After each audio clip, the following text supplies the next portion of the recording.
नमस्कार दोस्तों। पहले कनाडा, फिर पनामा नहर, ग्रीनलैंड और अब मैक्सिको की खाड़ी की चाहत, जी हाँ, दुनिया के सामने रख बैठे हैं डोनाल्ड ट्रंप। सो गाइस, आप सभी जानते हैं कि 20 जनवरी को डोनाल्ड ट्रंप लेने वाले हैं अमेरिका के राष्ट्रपति की शपथ। जी हाँ, जब से इनका ये फाइनल हुआ है कि ये अमेरिका के राष्ट्रपति बनेंगे और तब से लेकर के अब तक लगातार प्रत्यक्ष और अप्रत्यक्ष रूप से वैश्विक स्तर पर अपनी स्पीच के माध्यम से, जी हाँ, एक बहुत बड़ा दबाव बना रहे हैं। सो गाइस, आपने देखा होगा कुछ समय पहले अमेरिका के राष्ट्रपति ने एक ट्वीट किया था, एक पोस्ट किया था, इसमें साफ साफ इंडिया का जो टैरिफ है उसको 100% बढ़ाने की धमकी दी थी। जी हाँ, अगर हम ब्रिक्स देश अपनी एक वैश्विक करेंसी, अपनी एक सेपरेट करेंसी लॉन्च करते हैं तो ठीक है। और उसके बाद दोस्तों लगातार इनकी स्पीच पे स्पीच आती जा रही है और दोस्तों जो हमारी पूरे वैश्विक स्तर की जो तपिश है उसको और भी अधिक बढ़ाती जा रही है।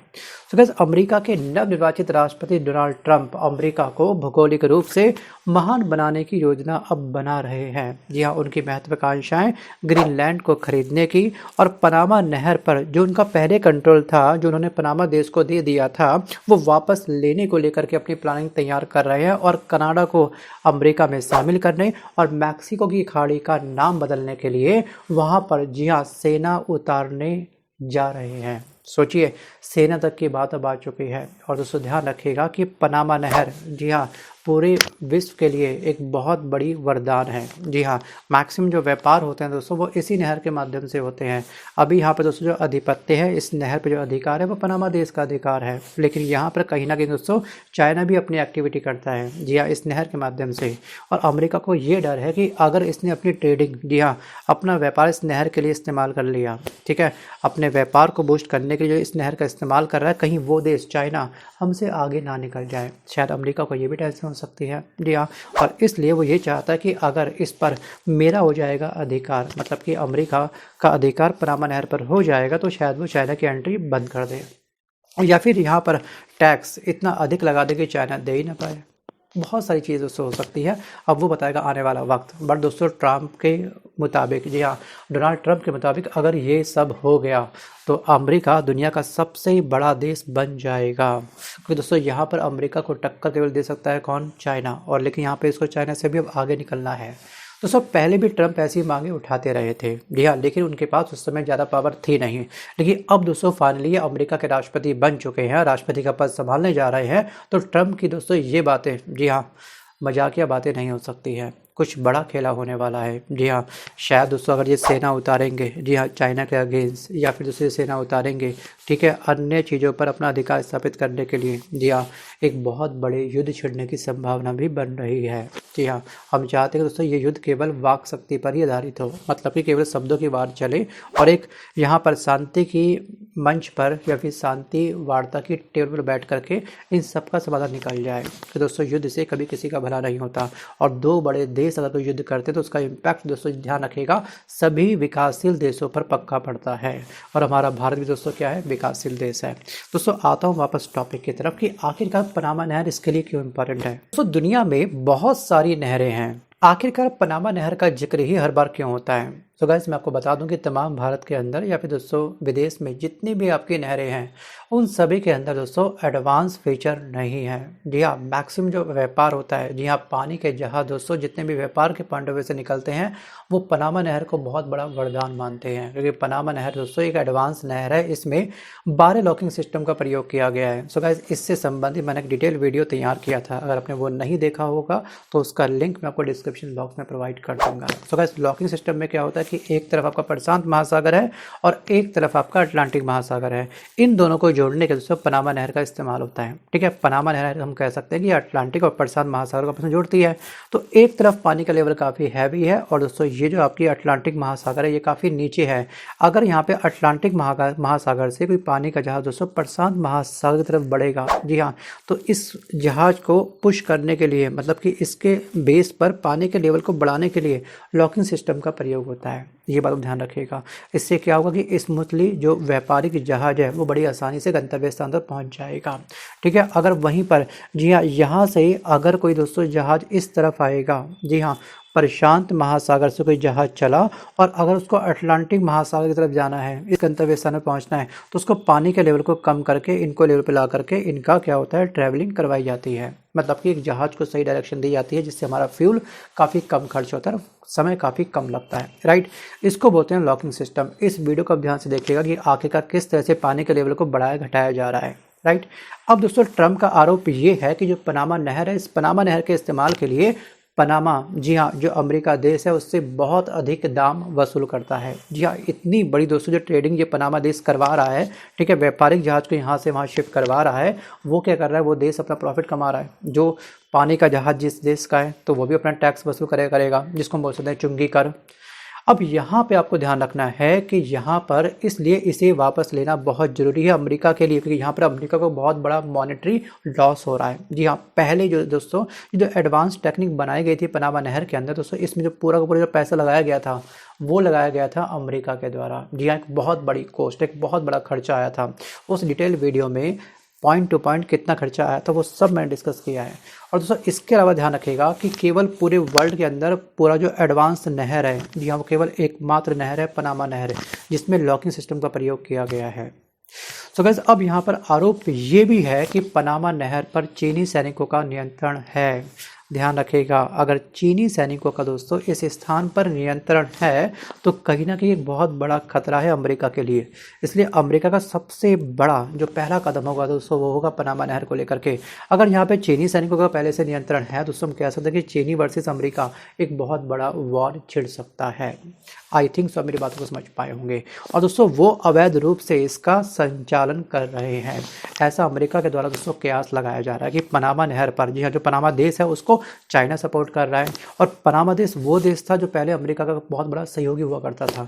और अमेरिका ने कहीं ना कहीं दोस्तों अपनी जो वीक पॉइंट है, जिसको बहुत अधिक आवश्यकता है पनामा नहर की अमेरिका को, वही नहर इन्होंने पनामा देश को सौंप दी कि आप ही संचालित करो, आप ही अपना टैक्स वसूल करो, हम किसी और फील्ड में ध्यान दे रहे हैं फिलहाल। अभी सोचिए, भलाई करने निकला था, इस समय दोस्तों यही देश इसके लिए खतराए जान बन चुका है। और दोस्तों चीन का सपोर्ट अगर पनामा देश को मिल चुका है कहीं ना कहीं दोस्तों, तो एक बहुत बड़ा इंडिकेशन है आने वाले समय के लिए।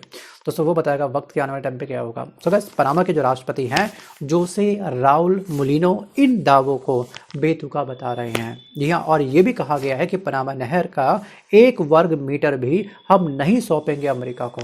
तो सोचिए इस देश के अंदर इतनी बड़ी ताकत हो चुकी है कि वो साफ साफ अमेरिका को धमकी दे रहे हैं कि हम 1 वर्ग मीटर भी नहीं सौंपने वाले हैं। दोस्तों इंसान दोस्तों तभी इतनी बड़ी बातें करता है जब उसके पास, जी हाँ पीछे से एक बहुत बड़ी पावर होती है। सो गाइस इसके पास एक पावर है चाइना की। सो गाइस इस पर ट्रंप ने सोशल मीडिया पर नहर के ऊपर, जी हाँ लहराते हुए अमेरिकी झंडे की तस्वीर पोस्ट करी है जिसका शीर्षक था welcome to the United State canal. सोचिए एक से ज़्यादा भी हाल ही में इन्होंने एक पोस्ट जारी कर दी है ट्रंप ने, इतना कॉन्फिडेंस इनके अंदर भी है। तो अब कह सकते हैं कि इस समय तपिशना बहुत अधिक बढ़ चुकी है। आपको ध्यान रखना है कि अटलांटिक और प्रशांत महासागर को जोड़ने वाली इस पनामा नहर का नियंत्रण 1977 तक अमेरिका के पास था, लेकिन 1999 से इसका नियंत्रण पूरी तरह से पनामा देश के पास चला गया था। जी हाँ, और ट्रंप इसको सबसे बड़ी गलती मानते हैं।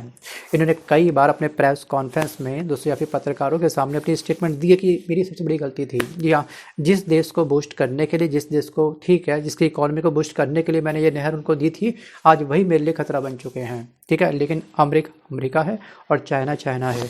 चलिए आप वीडियो को पॉज करके आप मुझे कमेंट करके बताएंगे आखिरकार पूरे वर्ल्ड के अंदर, जी हाँ सैन्य शक्ति किसके पास सबसे अधिक है, चाइना के पास या फिर अमेरिका के पास। अगर आने वाले फ्यूचर में इन दोनों के बीच में युद्ध हो जाता है तो आखिरकार इंडिया को किसका साथ देना चाहिए, चाइना का या फिर अमेरिका का, या फिर दोनों में से कौन सा देश जीतेगा। अपनी राय, अपनी गैसिंग पावर, वीडियो को पॉज करके आप मुझे कमेंट जरूर करिएगा। वापस आता हूँ टॉपिक की तरफ। दोस्तों बात करते हैं कि आखिरकार डोनाल्ड ट्रंप ग्रीनलैंड को खरीदना क्यों चाहते हैं। जी हाँ, ये इनका सपना है, ये इनकी मजबूरी है, ये इनका डर है, या फिर दोस्तों सच में? जी हाँ, एक बहुत बड़ी सोची समझी ये एक साजिश है।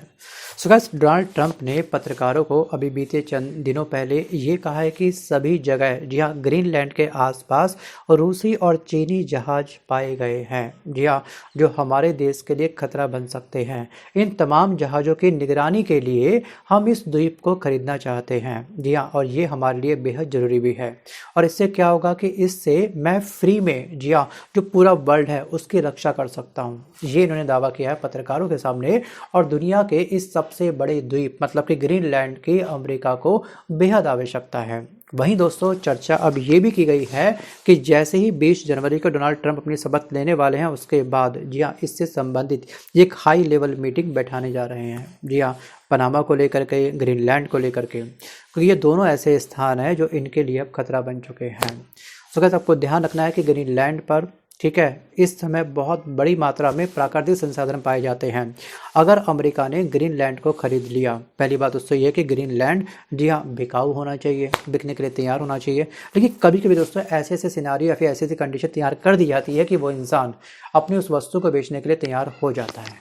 जी हाँ, आपने देखा होगा कई बार ऐसा गांव देहात वगैरह एरिया में बहुत ये चीज़ें होती हैं। बट दोस्तों यहाँ पे ध्यान रखिएगा कि यहाँ पे जितने भी प्राकृतिक संसाधन पाए जाते हैं, ठीक है, और ये कहीं ना कहीं अमेरिका की जो इकॉनमी होगी उसको बूस्ट करने के लिए एक बहुत बड़ा सहयोग करने वाले हैं। मतलब कि उसकी जो जीडीपी होगी अमेरिका की आने वाले टाइम पर अब बहुत अधिक बढ़ सकती है। सो गाइस, यहाँ पे आपको एक चीज़ और ध्यान रखने की, इंडिया का जो इस बार का जो जीडीपी रहेगा वो रहेगा मात्र 6.4%। लास्ट ईयर से काफ़ी गिरावट हमारी जीडीपी के अंदर देखने को मिलने वाली है। और दोस्तों ये डाटा जारी किया है एनएसओ ने। तो क्या आपको लगता है कि यह अमेरिका जो डोनाल्ड ट्रंप है, जी हाँ, वो हमारे जीडीपी को बूस्ट करने के लिए हमारा सहयोग करेंगे? लेकिन दोस्तों मुझको लगता है कि शायद ये सहयोग नहीं करेंगे। इन्होंने अपने मैनिफेस्टो के अंदर अमेरिका में डोनाल्ड ट्रंप ने ये कहा है कि पहले मेरा देश, जी हाँ, फर्स्ट अमेरिका, बाद में टाइम लगा तो हम दूसरे देशों का सहयोग कर सकते हैं। आपने दोस्तों देखा होगा कि आते ही किस तरह से डोनाल्ड ट्रंप ने टैरिफ को लेकर के हमको धमकी दे डाली कि ब्रिक्स देश अपनी करेंसी लॉन्च नहीं करेंगे। अगर हम अपनी सेपरेट करेंसी लॉन्च कर देंगे तो हमारी जीडीपी अपने आप ही क्या हो जाएगी, बूस्ट हो सकती है। और अब हम ऐसा नहीं कर सकते, हमको धमकी मिल चुकी है। उसके बाद दोस्तों आपने देखा होगा कि अमेरिका के अंदर किस तरह से, जी हाँ, क्रॉस कटिंग चल रही है, कैसी छटनी चल रही है। जितने भी दोस्तों प्रवासी वहाँ पे रह रहे हैं, जितने भी इंडियंस लोग वहाँ पे रह रहे हैं, उनके डॉक्यूमेंट वेरिफिकेशन करके उनको वापस भारत देश भेजा जा रहा है। और अमेरिका में लगातार दोस्तों जो इंडियन कंपनियां हैं उनको शट डाउन करा जा रहा है। एक बड़ी संख्या में ले ऑफ स्टार्ट हो चुका है। तो दोस्तों मुझको नहीं लगता कि हमारी जीडीपी, जी हाँ, संभल पाएगी। दोस्तों वापस आता हूँ टॉपिक की तरफ, बात करते हैं ग्रीनलैंड के बारे में। तो दोस्तों ग्रीनलैंड के पीएम हैं जिनका नाम है दोस्तों म्यूट ईगा।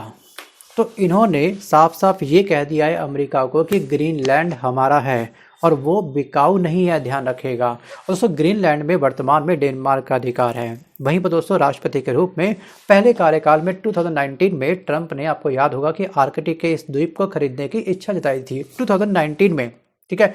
5 साल पूरे हो चुके हैं मोटे मोटे। और पिछले महीने ट्रंप ने डेनमार्क में अमेरिकी दूत को नामित करते हुए ग्रीनलैंड को खरीदने का मुद्दा उठाया था और जिसे खारिज कर दिया गया था। अब दोस्तों ध्यान रखिएगा कि जो इंसान पूरे वर्ल्ड के अंदर सबसे बेस्ट कंट्री में अपना नाम शामिल कर चुका है, मतलब कि अमेरिका पूरे वर्ल्ड में नंबर 1 पे है, अगर उसकी बात को कोई डिनाई करता है तो दोस्तों दिल पे बात तो चुभेगी। हम कह सकते हैं दोस्तों कहीं ना कहीं अमेरिका के तमाम जितने भी राष्ट्रपति आए हैं उनके अंदर हल्का सा तो ईगो देखने को मिला ही मिला है। दोस्तों ये ईगो होना भी चाहिए क्योंकि उसने ये ईगो पूरी मेहनत से कमाया है। कभी कभी दोस्तों उसने आटे में नमक और नमक में आटा भी चलाया है, वो अलग बात है, राइट। दोस्तों को ध्यान रखना है कि यहाँ पर जो डोनाल्ड ट्रंप है तमाम राष्ट्रपति में सबसे नंबर 1 पे हैं, जी हाँ, जो अपने देश को बूस्ट करने के लिए किसी भी हद तक जा सकते हैं। ये तो फिर भी छोटे मोटे देश को खरीदने की बात कर रहे हैं अभी वर्तमान में, जी हाँ। अगर युद्ध करना पड़ जाएगा तो शायद दोस्तों डोनाल्ड ट्रंप यहाँ तैयार रहेंगे युद्ध करने के लिए। शायद ये शांति की वार्ता पर बैठ करके, टेबल पर बैठ करके शायद ये बातचीत ना करें, सीधे युद्ध स्टार्ट कर दें। अब दोस्तों वो बताएगा आने वाला वक्त कि आखिरकार कौन जीतेगा और कौन हारेगा। क्या पता युद्ध ना हो, क्या पता इनको इस तरह से, जी हाँ, चक्रव्यूह के अंदर फंसा दिया जाए कि पनामा देश, जी हाँ, पनामा नहर चुपचाप से अमेरिका को सौंप दे, जी हाँ, और जो ग्रीनलैंड है खुद को अपने आप बेच दे, अपनी बोली खुद लगाए। अब बात करते हैं कि आखिरकार गल्फ ऑफ मैक्सिको पर डोनाल्ड ट्रंप की आखिरकार टेढ़ी नज़रें क्यों बनी हुई है। सो गाइस, ट्रंप ने अपने प्रेस कॉन्फ्रेंस में, जी हाँ, मतलब कि मीडिया को ये कहा है कि हम गल्फ ऑफ मैक्सिको का नाम बदल करके गल्फ ऑफ अमेरिका करने जा रहे हैं। जी हाँ, ये कितना अच्छा नाम है, ये नाम सही भी है। सोचिए, इस तरह की उन्होंने स्टेटमेंट अपनी जारी कर दी है प्रेस कॉन्फ्रेंस के माध्यम से। और डोनाल्ड ट्रंप ने यह भी कहा कि इस इलाके में अमेरिका की ज़्यादा मौजूदगी है, मतलब कि अमेरिकन लोग यहाँ पे बहुत अधिक रहते हैं, तो इस पर हमारा अधिकार हो सकता है कि मतलब अमेरिका इस इलाके में सबसे ज़्यादा एक्टिविटी करता है, इसलिए ये जगह अमेरिका की है। सो गाइस, इनकी टीका टिप्पणी से क्या आप सहमत हैं? विचार जरूर करिएगा। क्या जनसंख्या के आधार पर आप वो देश जी हाँ दूसरे को सौंप देंगे? दोस्तों बहुत जल्द जी हाँ किसी तारीख को गल्फ का नाम बदलने की घोषणा की जाएगी, इन्होंने यहाँ तक कह दिया है। हालांकि उन्होंने ये नहीं बताया है कि वो गल्फ ऑफ मैक्सिको का नाम कैसे बदलेंगे, इसके पीछे उनकी क्या रणनीति होगी। जी हाँ, मतलब कि वार्ता के माध्यम से इसको मना लेंगे, इसका नाम चेंज कर लेंगे, या फिर कुछ और इनके पास हथकंडा होगा। सो गैस, गल्फ ऑफ मैक्सिको को अक्सर अमेरिका का तीसरा तट कहा जाता है। ये आपको अच्छे से ध्यान रखना है, क्योंकि ये खाड़ी अमेरिका के 5 राज्यों से सटी हुई है, इसलिए इसको बोलते हैं अमेरिका का तीसरा तट। और दोस्तों, कभी बिना किसी भी देश को अगर अपना सिक्योरिटी प्राप्त करनी है तो जितने भी तटीय एरिया होते हैं उस पर जी हाँ एक हैवी सिक्योरिटी अपनी होनी चाहिए, क्योंकि तटों के माध्यम से बहुत जल्दी अन्य देश उस देश पर अपना आक्रमण कर सकते हैं। तो अपने आप को आक्रमण से बचाने के लिए अपना दोस्तों जो वॉल होती है, जो हमारी तटीय रेखा होती है, उसको काफ़ी सिक्योर कर लो।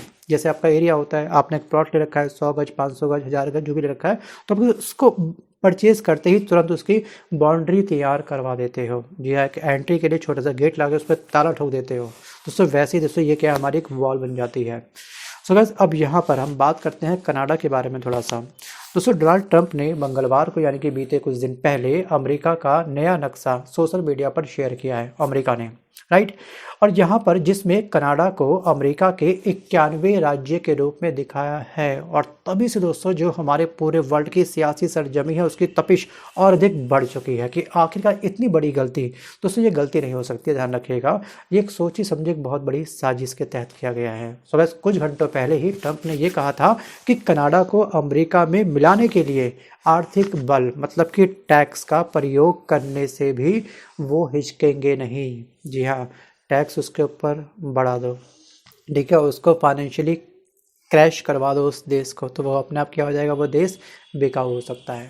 सो गाइस, कनाडा के पीएम है ट्रूडो, आपको याद होगा लगातार दोस्तों ये काफ़ी सुर्खियों में बने हुए हैं और हमारे साथ इनका 36 का आंकड़ा बना हुआ है, ठीक है। और कनाडा ने जो पीएम है ट्रूडो, उनकी स्पीच काफ़ी अजीबोगरीब आ रही है इंडिया को लेकर के भी।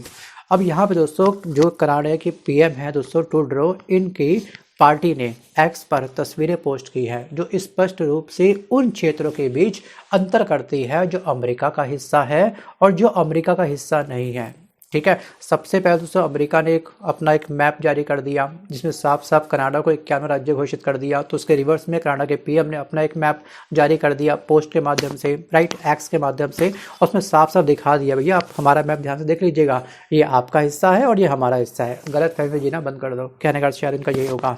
वहीं दोस्तों कनाडा के पीएम दोस्तों जस्टिन ट्रूडो ने बुधवार को यानी कि बीते कल के दिन ये कहा है कि विलय की कोई गुंजाइश अब नहीं है। जी हाँ, उनकी विदेश मंत्री मेलानी जोली ने जी हाँ ये कहा है कि हमारा देश ऐसी धमकियों से डरकर पीछे नहीं हटेगा। मतलब कि कह सकते हैं कि अब अमेरिका की कोई भी सुनने वाला नहीं है, ना कनाडा सुन रहा है, ना मैक्सिको सुन रहा है, ना ही वो पनामा देश तो छोटा सा देश है ना वो सुन रहा है। तो आखिरकार अमेरिका का क्या जो डर था, दबदबा था, क्या वो ख़त्म हो चुका है? क्या इस डर को दोबारा से डोनाल्ड ट्रंप कायम कर पाएंगे? ये भी बताएगा दोस्तों आने वाला समय। बट दोस्तों कुछ भी हो, बट युद्ध की स्थिति किसी भी देशों के बीच में नहीं बननी चाहिए, क्योंकि युद्ध से कभी भी किसी का भला नहीं होता है। जी हाँ, हर जगह फैलती है त्राहिमाम और महंगाई की एक बहुत बड़ी मार हर विकसित देश को, हर विकासशील देश को झेलनी पड़ती है। तो गाइस आज के इस वीडियो में बस केवल इतना ही, राइट। बट दोस्तों आपको क्या लगता है कि अगर आप अमेरिका के राष्ट्रपति होते, ठीक है, तो आप कौन कौन से कदम उठाते इन सभी स्थानों को, जी हाँ, अपना उपनिवेश बनाने को लेकर के, या फिर जो हो रहा है होने देते, ठीक है। कहीं पर चाइना अपनी एक्टिविटी कर रहा है, करने दो, जो होगा देखा जाएगा। अपने सिक्योरिटी का आप ध्यान बिल्कुल नहीं रखते, ठीक है। जाको राखे साइयाँ मार सके ना कोई, क्या आप इस विचार पर बिलीव करते? Think about it. Comment box open है, कमेंट करना मुझे मत भूलिएगा। मिलता हूं जल्द नए वीडियो के साथ, तब तक के लिए धन्यवाद।